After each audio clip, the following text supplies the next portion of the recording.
नमस्कार, मैं रवीश कुमार। पूरे देश में जहां भी राजद्रोह के मुकदमे चल रहे हैं उस पर सुप्रीम कोर्ट ने अंतरिम रोक लगा दी है। इस फैसले को दो तरह से देखा जा सकता है। एक, केस के बाद भी सरकार और पुलिस के पास किसी नागरिक का गला दबाने के लिए तमाम धाराएं मौजूद हैं, और दूसरा, कोर्ट की इस अंतरिम रोक से यह साबित भी हो जाता है कि सरकार और पुलिस लोगों की आवाज दबाने के लिए इस तरह के कानून का इस्तेमाल करती हैं। एक आजाद मुल्क में नागरिक के पास बोलने की आजादी हो, उसे किसी तरह से डराया नहीं जाए, इसलिए इस कानून को चले जाना चाहिए। यह बड़ी बात है कि कोर्ट के इस अंतरिम रोक ने सरकारों की करतूतों को उजागर कर दिया है, लेकिन हम यह भी समझते हैं कि इससे सरकारों को कोई फर्क नहीं पड़ेगा। कभी अंग्रेजी हुकूमत ने बाल गंगाधर तिलक और गांधी के खिलाफ इस कानून का इस्तेमाल किया। आज के दौर में कई पत्रकारों, समाज के हितों के लिए लड़ने वाले सामाजिक कार्यकर्ताओं के खिलाफ इसका इस्तेमाल हो रहा है। बेशक आज का दिन उन लोगों के लिए बहुत बड़ा है जिन्होंने इस कानून को सुप्रीम कोर्ट में चुनौती दी थी। तृणमूल सांसद महुआ मोइत्रा, पूर्व सांसद Arun Shourie, retired general SG. Vombatkere, पत्रकार अनिल चमड़िया, पत्रकार पेट्रिसिया मुखीम, पत्रकार किशोर चंद्र वांगखेमचा, पत्रकार कन्हैयालाल शुक्ल, पत्रकार अनुराधा भसीन, असम पत्रकार संघ, editors guild of India, public union of civil liberty, NGO common cause ने अलग अलग याचिकाओं में राजद्रोह की धारा 124A को चुनौती दी। तब कोर्ट ने कहा कि हम इसकी वैधता की जांच करेंगे। पिछले साल जुलाई से लेकर इस साल अप्रैल बीत जाने तक सरकार को ध्यान नहीं आया कि आजादी का अमृत महोत्सव चल रहा है और इस कानून की समीक्षा की जाए।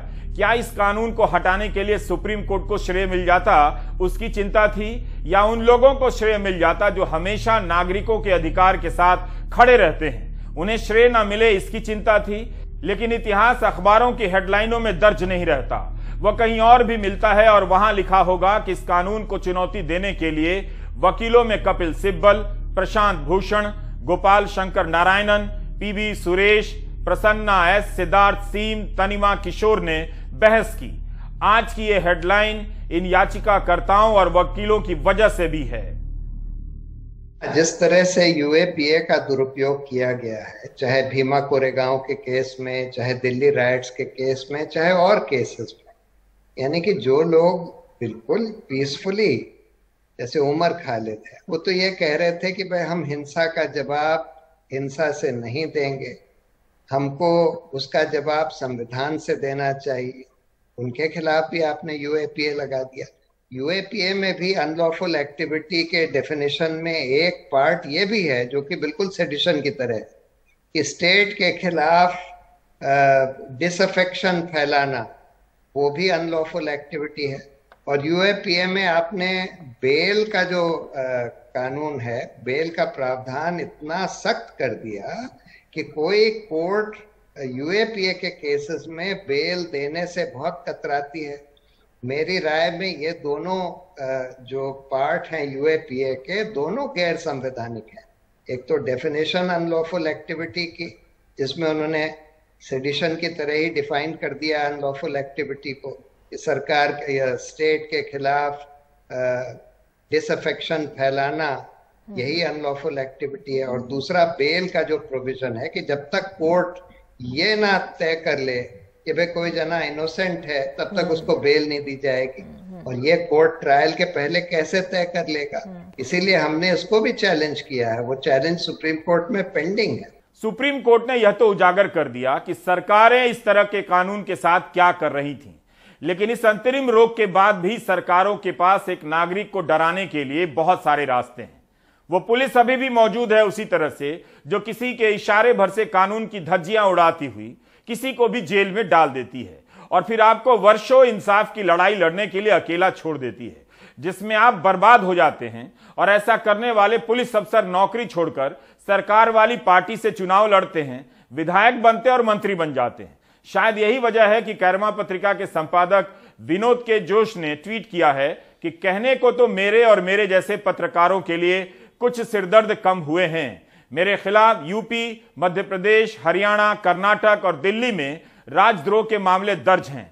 सवाल है कि क्या केंद्र सरकार राजद्रोह के साथ वही करेगी जो यूपीए सरकार ने पोटा के साथ किया और यूएपीए जैसे और भी घातक कानून बना दिए।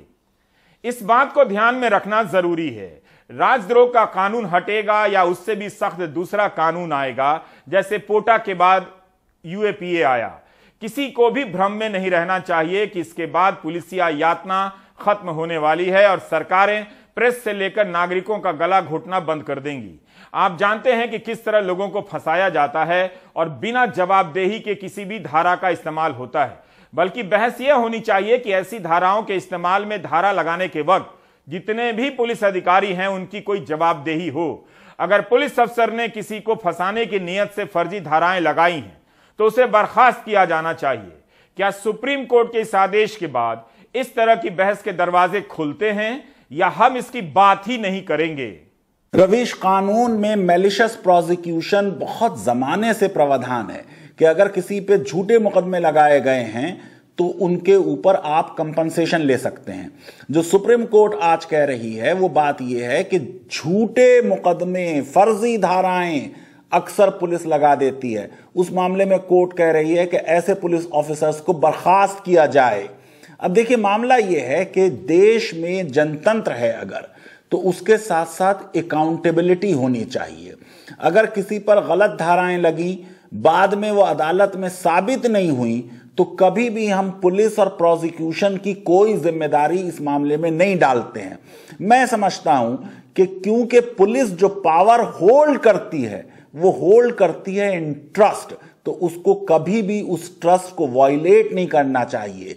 पुलिस जब भी कोई धारा लगाए तो उसको यह ख्याल रखना चाहिए कि क्या वो उसको साबित कर पाएगी। जो भी जुर्म है, उस जुर्म के जो इंग्रेडिएंट्स हैं, उन इंग्रेडिएंट्स को पहले गौर व फिक्र करके पुलिस देख ले कि उनके पास क्या सबूत मौजूद हैं कि वो कल उसमें कन्विक्शन करा सकते हैं या सजा दिला सकते हैं। भारत के क्रिमिनल जस्टिस सिस्टम की सबसे बड़ी समस्या रवीश ये है कि हमारे यहाँ पुलिस और प्रोसिक्यूशन अलग अलग नहीं है। अमेरिका में और इंग्लैंड में एक पूरी डायरेक्टरेट ऑफ प्रोसिक्यूशन होती है। वो डायरेक्टरेट ऑफ प्रोसिक्यूशन एग्जामिन करती है कि क्या हमको इस मामले में केस दायर करना चाहिए या नहीं दायर करना चाहिए। मैं आपके शो पे बार बार बताता रहा हूं कि criminal justice system instrument of state है, लोगों की लिबर्टीज का मामला है, बहुत सख्त मामला है। अगर आपके ऊपर क्रिमिनल दफाएं लग गई, आपको नौकरी नहीं मिलेगी। इसलिए पुलिस को ऐसे सारे मामलात में एहतियात बरतनी चाहिए। लेकिन सुप्रीम कोर्ट के ये कह देने मात्र से पुलिस में अकाउंटेबिलिटी आएगी, ये मुझे मुश्किल लगता है। एक नहीं, हम आपको अनेक उदाहरण दे सकते हैं किस तरह बिना किसी जांच के सिर्फ फंसाने और परेशान करने के लिए किसी को भी घर से उठाकर जेल में डाल दिया जाता है। यह केवल पत्रकार या सामाजिक कार्यकर्ता के साथ ही नहीं होता, बल्कि आम नागरिकों के साथ और भी ज्यादा होता है। पढ़िए इस खबर को, 1 सितंबर 2020 की है। यही लिखा है ना कि इलाहाबाद हाई कोर्ट ने कहा है कि डॉक्टर कफील खान के खिलाफ अवैध तरीके से एनएसए लगा दिया गया। 17 दिसंबर 2020 को सुप्रीम कोर्ट में यह फैसला सही साबित हुआ।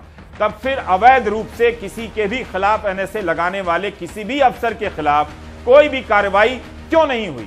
इंडियन एक्सप्रेस ने तो पूरी सीरीज निकाली, बताया कि 120 में से 94 मामलों को, एनएसए के 94 मामलों को इलाहाबाद हाईकोर्ट ने खारिज कर दिया था। राजद्रोह नहीं होगा या हटाकर ताली बजवाने और हेडलाइन लूटने से पहले इन तथ्यों को सामने रखिए और पूछिए कि राजद्रोह का कानून हट भी जाएगा तो क्या बदल जाएगा।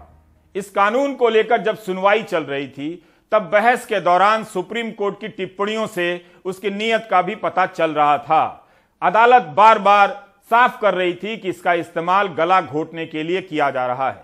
कांग्रेस पार्टी ने 2019 के घोषणा पत्र में यह लिखा था कि सरकार में आने पर राजद्रोह की धारा 124 से समाप्त कर देंगे। तब प्रधानमंत्री नरेंद्र मोदी ने कांग्रेस के इस कदम की आलोचना भी की। भाइयों और बहनों, इतना ही नहीं, कांग्रेस ने देश में अलगाववाद बढ़ाने के लिए, हिंसा को प्रोत्साहन देने के लिए, देश को गाली देने वालों को प्रोत्साहन देने के लिए भी एक योजना बनाई है। जो तिरंगे झंडे को जलाते हैं, उसका अपमान करते हैं, जो आपकी तरह जय हिंद नहीं, लेकिन भारत तेरे टुकड़े होंगे का नारा लगाते हैं जो विदेशी ताकतों के हाथों में खेलते हैं, जो हमारी विरासत का अपमान करते हैं, जो बाबा साहब आम्बेडकर जैसे मनीषियों की मूर्तियां तोड़ते हैं, ऐसे लोगों से भी कांग्रेस को सहानुभूति है। जो भारत के संविधान को, भारत के कानून के दायरे को नहीं मानते, ऐसे लोगों के खिलाफ देशद्रोह का जो कानून देश में है उसको खत्म करने का वादा ये कांग्रेस पार्टी ने किया है। आप मुझे बताइए, क्या देशद्रोह करने वालों को सजा मिलनी चाहिए कि नहीं मिलनी चाहिए? वैसे राजस्थान सरकार ने भी 124A की धारा का इस्तेमाल किया है। लंबे समय तक केंद्र सरकार इसी लाइन पर सुप्रीम कोर्ट में पक्ष रखती रही। केंद्र सरकार के वकीलों ने कोर्ट में कहा कि अगर दुरुपयोग भी होता है तब नागरिक के पास कोर्ट है। इस पर कोर्ट ने कहा कि हम हर किसी से नहीं कह सकते कि कोर्ट चले जाइए और महीनों जेल में रहिए। तब जाकर केंद्र ने कहा कि वह कानून की समीक्षा के लिए तैयार है, क्योंकि इस समय आजादी का अमृत महोत्सव चल रहा है। आजादी का अमृत महोत्सव पिछले साल 12 मार्च के दिन शुरू हुआ था, जो वेबसाइट पर जानकारी दी गई है। इस केस की सुनवाई जुलाई से शुरू हुई थी पिछले साल, और हाल तक केंद्र सरकार राजद्रोह कानून को चुनौती देने की याचिका का विरोध करती नजर आ रही थी। अच्छी बात है कि सरकार ने अपना रुख बदला है, लेकिन क्या दूसरे कानूनों के इस्तेमाल के बारे में उसका तरीका बदल जाएगा? A clear-cut message has gone today to suppressors and subjugators of public opinion, of dissent, of everyone who criticizes the autocratic and dictatorial rulers and their policy, that you can no longer suppress the voice of truth, suppress the voice of dissent. सरकार जो है निरंतर रूप से, मोदी जी की सरकार इस प्रयास में रहती है कि भारतीयों का फायदा हो, आगे देश बढ़े। इस बात को जब हलफनामे में रखा गया तो माननीय सुप्रीम कोर्ट ने उसे स्वीकार किया है इस बात को। साथ ही साथ यह आदेश दिया है कि और नए केस ऐसे दर्ज ना हो और पुराने जो हैं वहीं के वहीं कुछ दिन के लिए रुक जाए, जब तक ये पूरा विषय देखा जाए। कानून मंत्री किरण रिजिजू ने कहा कि कोर्ट को सरकार का सम्मान करना चाहिए। हम कोर्ट का सम्मान करते हैं, हम दोनों के बीच स्पष्ट सीमाएं हैं और किसी को भी लक्ष्मण रेखा पार नहीं करनी चाहिए। पत्रकार पूछते रहे कि क्या आप यह कह रहे हैं कि अदालत का फैसला सही नहीं है? इस पर मंत्री जी ने कुछ नहीं कहा, लेकिन राहुल गांधी के ट्वीट के जवाब में उनके ट्वीट से साफ हो गया कि कानून मंत्री के तौर पर वे आज के आदेश के बारे में क्या सोच रहे हैं। कानून मंत्री ने अंग्रेजी में लिखा और यह हिंदी अनुवाद है कि अगर कोई एक पार्टी है जो आजादी, लोकतंत्र और संस्थाओं के आदर के खिलाफ है तो कांग्रेस है। इस पार्टी ने हमेशा भारत को तोड़ने वाली ताकतों का साथ दिया और भारत को बांटने का कोई मौका नहीं छोड़ा। राहुल गांधी ने अपने ट्वीट में लिखा था कि सच बोलना देशभक्ति है, देशद्रोह नहीं। सच कहना देश प्रेम है, देशद्रोह नहीं। सच सुनना राजधर्म है, सच कुचलना राजहट है, डरो मत। सुप्रीम कोर्ट को इसका श्रेय तो मिलना चाहिए कि पुलिसिया और सरकारी यातना के एक हथियार पर चोट पहुंची है, लेकिन यह बात मत भूलिए कि कुछ बदलने वाला नहीं है। हमने आपको बताया कि किस तरह नेशनल सिक्योरिटी एक्ट NSA लगा दिया जाता है, ऊपर से निर्देश आता है NSA लगाने का, NSA लग जाता है। बात इस पर होनी चाहिए कि जो भी अफसर ऐसे कानून लगाता है उसकी क्या जवाबदेही होगी। हम आपको एक और उदाहरण देना चाहते हैं। पिछले साल मार्च के महीने में हमने आपको प्राइम टाइम में दिखाया था कि किस तरह से सूरत में सिमी के एक सेमिनार में शामिल होने वाले 127 लोगों पर UAPA की धाराएं लगा दी गईं। इनमें से कई लोग कई महीनों तक जेल में रहे, 18 साल तक मुकदमा चला और कई लोग इस दौरान दुनिया से ही चले गए। मगर जब सबूत देने की बारी आई तो जांच एजेंसी के पास कुछ खास नहीं था। अदालत ने सभी को रिहा कर दिया, बरी कर दिया। 28 अक्टूबर 2021 को सुप्रीम कोर्ट ने कहा कि किसी संगठन से जुड़े होने के नाम पर किसी के खिलाफ UAPA की धारा नहीं लग सकती। क्या उसके बाद से यह सब बंद हो गया है? 2015 से 19 के बीच UAPA के तहत जिन्हें भी गिरफ्तार किया गया है उनमें से 2% से भी कम मामलों में सजा हुई है। अब आते हैं इतिहास पर। हमें तो यह इतिहास नहीं बताया गया, हमें सच्चा इतिहास नहीं पढ़ाया गया। आजकल इतिहास नहीं बताने की शिकायत करने वाले कुछ ज्यादा हो गए हैं। इनकी संख्या वास्तव में इतिहास पढ़ने वाले छात्रों से ज्यादा हो गई है। ये वो लोग हैं जिन्हें ना तो तब इतिहास पढ़ना था और ना अब पढ़ना है। इन्हें एक चीज बताने की जरूरत है कि नए नए संदर्भों के मिलने के साथ साथ इतिहास में बदलाव होता है। यह कोई बड़ी बात नहीं है, लेकिन 2-4-10 लोगों के साथ जाकर किसी को घेर लेने से इतिहास नहीं बदला जाता है, उसे गुंडागर्दी कहते हैं। इन दिनों कई लोगों से सुना कि अशोक का इतिहास नहीं पढ़ाया गया। उनकी सुविधा के लिए यह किताब बता रहा हूं, रोमिला थापर की किताब अशोक और मौर्य वंश का पतन। रोमिला थापर ने इस किताब की संदर्भ सूची में 219 किताबों का हवाला दिया है, यानी अशोक पर यही एक किताब नहीं है। दूसरी किताब नयनजोत लाहिड़ी की भी है। उन्होंने भी किताब के अंत में सैकड़ों किताबों का हवाला दिया है, जिसकी मदद से यह किताब लिखी गई है। इन किताबों में कहीं भी नहीं लिखा है कि जब भी पढ़ाया जाएगा तभी आपको पढ़ना है और उसके बाद व्हाट्सएप ग्रुप में जो कहा जाएगा उसी को पढ़ते रहना है। क्या आप इंजीनियरिंग से लेकर मेडिकल की पढ़ाई के दौरान इतिहास की किताबें पढ़ने का वक्त निकाल पाते हैं? है समय? कितने लोग अपने बच्चों को मेडिकल और इंजीनियरिंग के बजाय इतिहास पढ़ने के लिए भेजते हैं, या तब भेजते हैं जब उनका लल्ला इंजीनियरिंग की परीक्षा में फेल हो जाता है। जब भी कोई ये कहता हुआ पाया जाए कि हमें इतिहास में यह सब नहीं पढ़ाया गया, तो उनसे पूछिए कि उन्होंने क्या क्या पढ़ा है और स्कूल की पतली सी किताब में क्या पूरा इतिहास समेटा जा सकता है? क्या 10वीं की कक्षा में वे 5-10 हजार पन्नों की इतिहास की किताब पढ़ना चाहेंगे? ऐसा कहने वालों से पूछिए कि शादी और नौकरी के बाद उन्होंने इतिहास की कितनी किताबें खरीदी हैं और पढ़ी हैं। थैले से लेकर कोविड सर्टिफिकेट तक, पेट्रोल पंप से लेकर न्यूज चैनलों की हर बुलेटिन में कोई ऐसी जगह नहीं जहां प्रधानमंत्री मोदी नजर नहीं आते। इसके बाद भी कोई उन्हें भूल सकता है, वह भी उन्हीं की पार्टी के मुख्यमंत्री भूल सकते हैं। प्रधानमंत्री अमित शाह और आमार आदरर गृहमंत्री नरेंद्र मोदी और भारतीय जनता पार्टीर राष्ट्रीय सभापति JP नड्डा डांगरियाक धन्यवाद और अभिनंदन जनाइछु। जुबान फिसल जाती है, इसे बहुत ज्यादा महत्व मत दीजिए। लेकिन हमारा सवाल इतिहास के संदर्भ से है। ऐसा कोई दिन नहीं आता जब इतिहास को लेकर कोई दावा करने ऐतिहासिक इमारतों के बाहर नहीं पहुंच जाता है।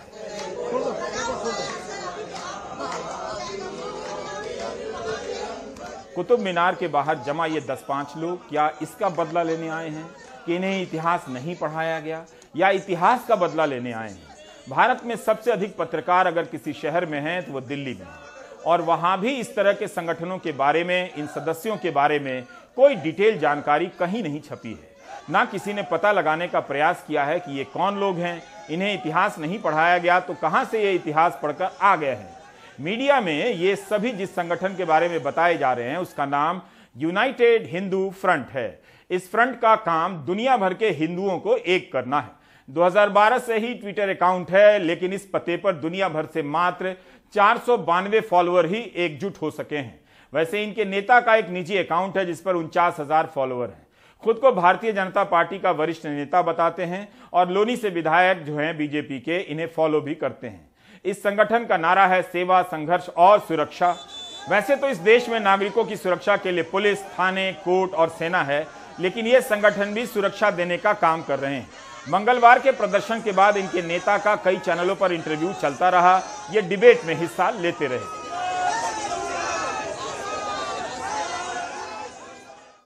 इस तरह के विवादों में आप संगठनों के नाम देखिए, अचानक से कहीं अवतरित नहीं होते। इनका पंजीकरण पुराना हो सकता है, लेकिन कई मामलों में इतिहास को लेकर सक्रियता बिल्कुल नहीं लगती। कोई महंगाई और बेरोजगारी के हालात नहीं बदलना चाहता, जिसे देखो इतिहास बदलने में लगा है। 3 ऐसे कलेक्टिव से यह किताब छपी है, the present in Delhi's past. इसके लेखक हैं इतिहासकार प्रोफेसर सुनील कुमार।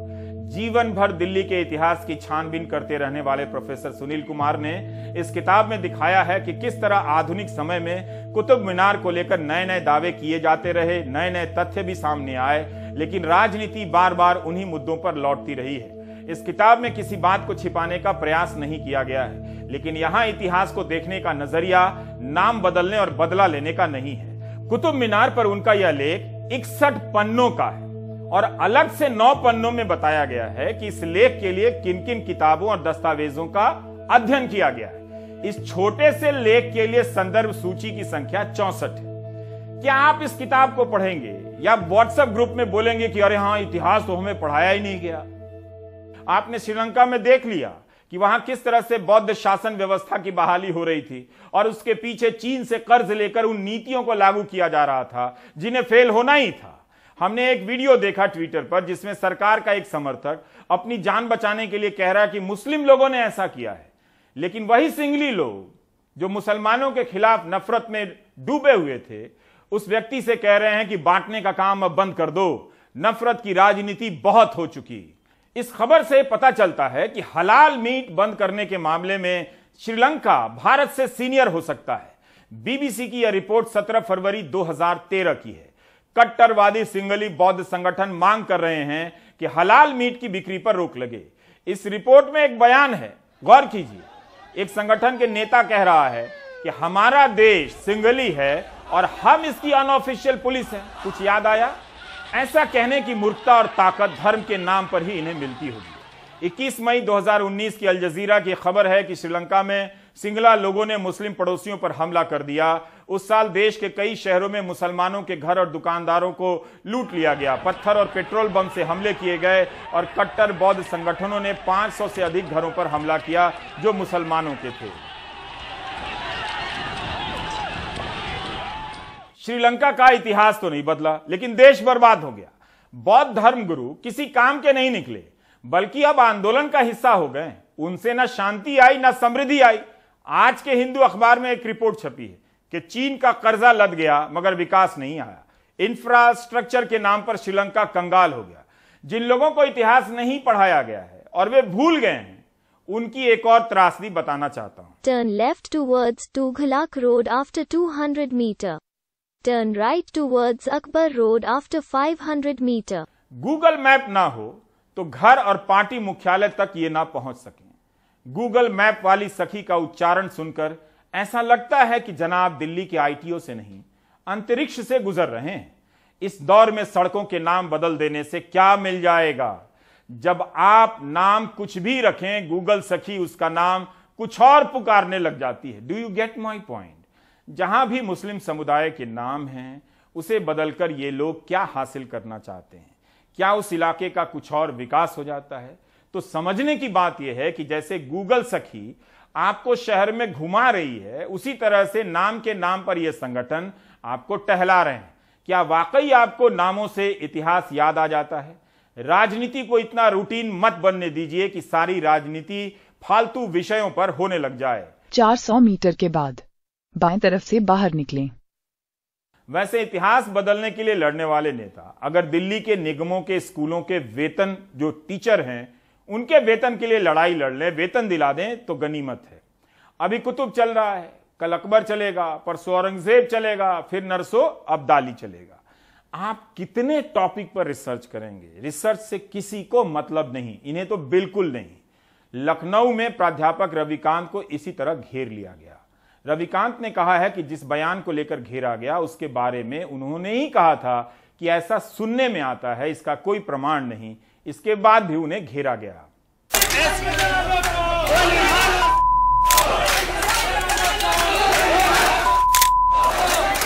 लखनऊ यूनिवर्सिटी में मंगलवार को हिंदी विभाग के प्रोफेसर रविकांत चंदन के खिलाफ एबीवीपी के छात्रों की ये भड़काऊ और आपत्तिजनक नारेबाजी। इन छात्रों ने आरोप लगाया कि प्रोफेसर रविकांत ने सोशल मीडिया पर एक चर्चा में काशी विश्वनाथ मंदिर के बारे में आपत्तिजनक टिप्पणी कर हिंदुओं की भावनाओं को ठेस पहुंचाई है। वो कम्युनिस्ट मानसिकता से ग्रसित है, क्योंकि कम्युनिज्म एक बीमारी है। लगातार अपने पद का इस्तेमाल करते हुए हिंदू सभ्यताओं और हमारी रीति रिवाजों पर कमेंट कर रहे हैं। अभी हाल ही में कल उन्होंने हमारे सबसे पवित्र स्थान काशी विश्वनाथ मंदिर पर कमेंट किया। लेकिन प्रोफेसर रविकांत ने इन आरोपों का खंडन किया। उन्होंने कहा कि सोशल मीडिया पर चर्चा के दौरान उन्होंने स्वतंत्रता सेनानी पट्टाभी सीतारमैया की एक किताब फेदर्स एंड स्टोन्स के हवाले से काशी विश्वनाथ मंदिर ज्ञानवापी मस्जिद से जुड़ी एक कहानी का जिक्र किया था, जिसमें औरंगजेब द्वारा मंदिर तोड़ने की वजह बताई गई थी। प्रोफेसर रविकांत के मुताबिक उन्होंने इसके साथ ही ये भी कहा था कि वो इस कहानी की पुष्टि नहीं करते।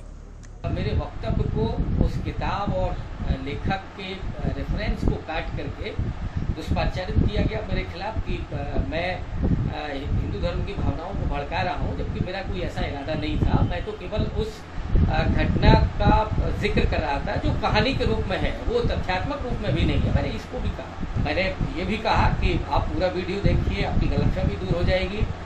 दूसरा, अगर कोई आपकी भावनाओं को ठेस पहुंची है तो मैं खेद व्यक्त करता हूं। छात्रों की नारेबाजी के बाद प्रोफेसर रविकांत ने फेसबुक पर लिखा कि उनके साथ कुछ भी हो सकता है। यही नहीं, उन्होंने पुलिस में शिकायत भी दी कि उनके खिलाफ कैसी आपत्तिजनक और जातिगत टिप्पणियां की गईं और उनके परिवार की जान को खतरा है। लेकिन पुलिस ने उनकी एफआईआर नहीं लिखी, उल्टा उनके खिलाफ एफआईआर दर्ज कर दी गई। मैं दलित समुदाय से आता हूं और बाबा साहब अम्बेडकर और संविधान के मैं प्रदत्त जो मूल्य हैं, जो विचार हैं, उनका पालन करता हूं। और मुझे लगता है कि इसीलिए दलित होने के नाते मेरी आवाज को दबाया जा रहा है। बाबा साहब अम्बेडकर के जो सपनों का भारत है, उसको खत्म करने की कोशिश की जा रही है। हालांकि ये तथ्य भी सामने आ रहा है कि प्रोफेसर रविकांत ने पट्टाभी सीतारमैया की किताब का उद्धरण पूरी तरह सही नहीं दिया, लेकिन इस गलती से उनके खिलाफ हंगामे और आपत्तिजनक नारेबाजी का औचित्य नहीं बनता। लखनऊ से आलोक पांडे की रिपोर्ट, एनडीटीवी इंडिया। कई इतिहासकारों, प्राध्यापकों और पत्रकारों ने इस घटना की निंदा की है, लेकिन निंदा से ऐसी घटनाओं पर कोई फर्क नहीं पड़ता। जो प्रोफेसर हैं उन पर हमले हो रहे हैं, जो हमला करने वाले हैं वो इतिहासकार बन गए हैं। इसके बाद भी आपको शक है कि हम विश्वगुरु नहीं बन रहे हैं, तो मैं क्या कर सकता हूं। मध्य प्रदेश में गेहूं की सरकारी खरीद इस बार बहुत कम रही है। जिन किसानों ने निजी कारोबारियों को गेहूं बेचे हैं उन्हें पैसे तो मिल गए, लेकिन जिन्होंने सरकारी समितियों को बेचे हैं वे 1.5 महीने से पेमेंट का इंतजार कर रहे हैं।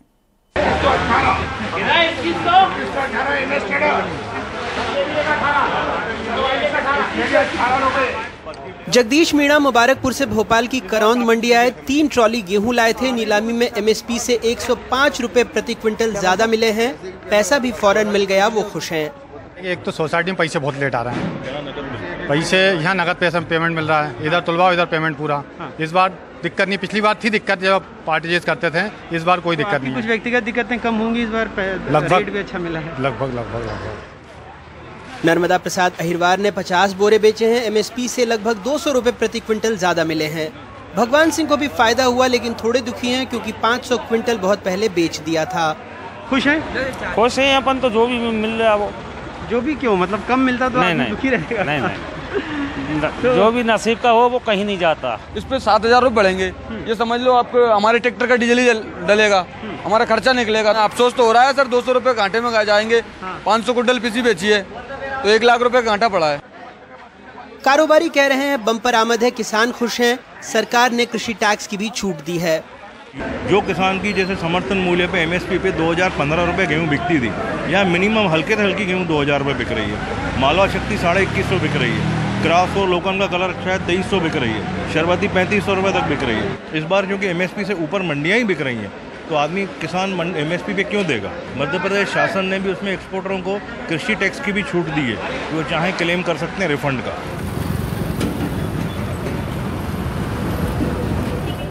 लेकिन महुआ खेड़ा से आए राधू सिंह मीणा को करौंद मंडी में तो अच्छा भाव मिल गया। सोसाइटी में बेचे गेहूं का पैसा 1 महीने से नहीं आया है। कहते हैं डिफॉल्टर हो रहे हैं, परेशानियां खड़ी हो गई हैं।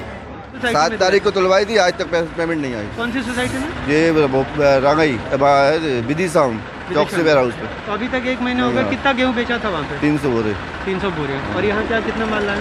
यहाँ तो 50 बोरा हुआ था, आज तक पेमेंट नहीं आई। उधारी वाले परेशान कर रहे हैं। कई सारे आपके साथियों का पेमेंट नहीं आया? बहुत रहा, किसी का नहीं आया। तो यहाँ खुश है कि नकद पैसे? यहीं खुश है साहब, वहाँ तो कोई मतलब नहीं मिला बेचने से। परेशान हो रहा है, पर कर्जा वाले पैसे मांग रहे हैं, डिफॉल्टर हो रहा है मंडी से, बैंकों से। मध्य प्रदेश से अभी तक 4,81,000 मीट्रिक टन गेहूं निर्यात के लिए बंदरगाहों पर पहुंच चुका है, जिसका मूल्य 700 करोड़ रुपए से ज्यादा है। जबकि पिछले पूरे वित्तीय वर्ष में यह आंकड़ा 1,76,000 मीट्रिक टन था, जिसकी कीमत लगभग 420 करोड़ रुपए थी। 2020-21 में 87,000 मीट्रिक टन, जिसकी कीमत थी 175 करोड़ रुपए। सरकार ने 20 लाख मीट्रिक टन गेहूं निर्यात करने का इस बार लक्ष्य रखा है। निर्यात को बढ़ावा देने निर्यातकों को 1000 रुपए में प्रदेश स्तरीय एकल लाइसेंस दिया जा रहा है। हालांकि इस वजह से राज्य सरकार ने अब तक सिर्फ 40 लाख मीट्रिक टन गेहूं खरीदा है, जबकि पिछले साल यह आंकड़ा 128 लाख मीट्रिक टन था। सरकारी खरीदी कम हो रही थी नहीं हो रही? इसका मतलब ये नहीं कि हम खरीद नहीं करना चाहते, इसका मतलब ये है कि अच्छे दाम मिले, किसान को ज्यादा फायदा हो, और इसलिए गेहूं एक्सपोर्ट हो, यह हम कोशिश कर रहे हैं। गेहूं प्रदेश में निर्यात कर रहे हैं ताकि पूरी दुनिया मध्य प्रदेश का गेहूं खाए। मध्य प्रदेश का गेहूं Africa, Malaysia, Philippines, Vietnam, UAE, दक्षिण अफ्रीका, बांग्लादेश के बाजारों में पहुंच रहा है।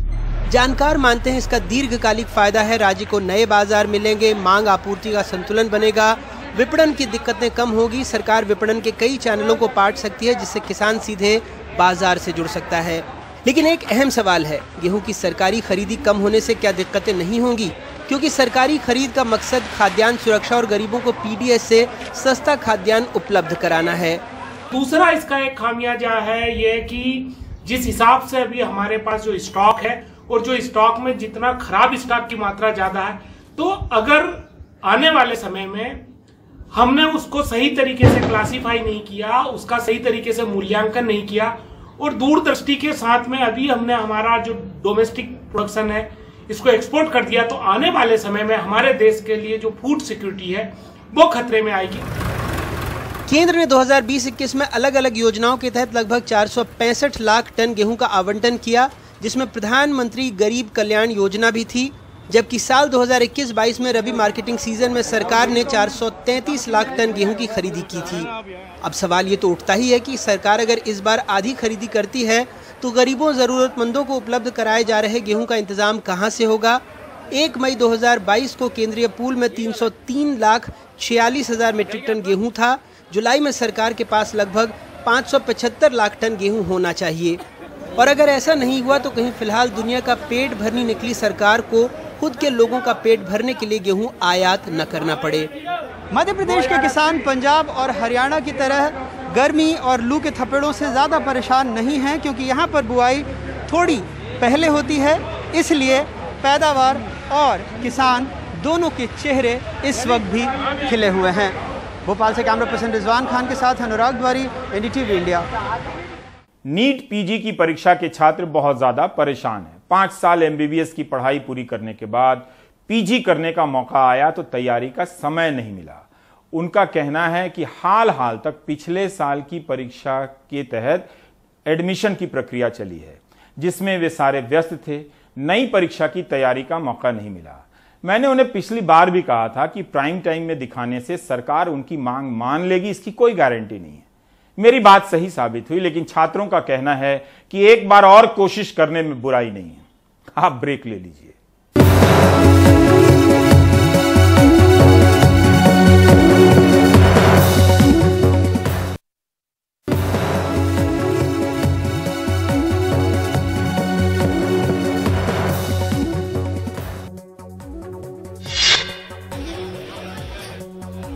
ज्ञानवापी मस्जिद और श्रृंगार गौरी मंदिर मामले में वाराणसी की जिला अदालत ने 3 दिन चली बहस के बाद अपना फैसला सुरक्षित रख लिया है।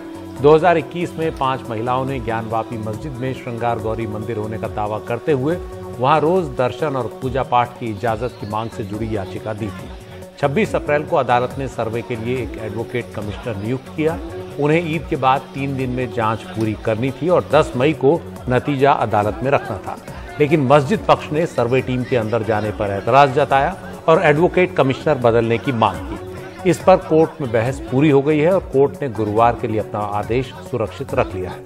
मामले की संवेदनशीलता को देखते हुए वाराणसी की जिला अदालत के बाहर पुलिस की चाक चौबंद व्यवस्था की गई है।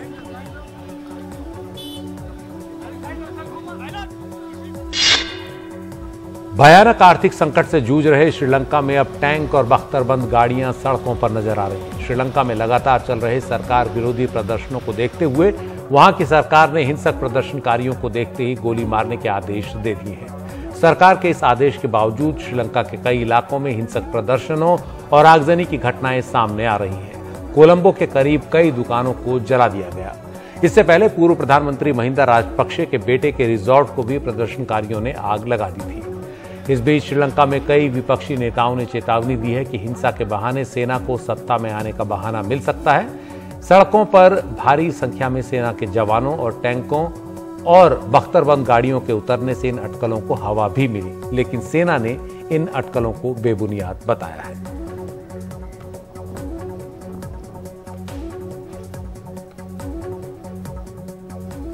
आप देख रहे थे प्राइम टाइम। नमस्कार।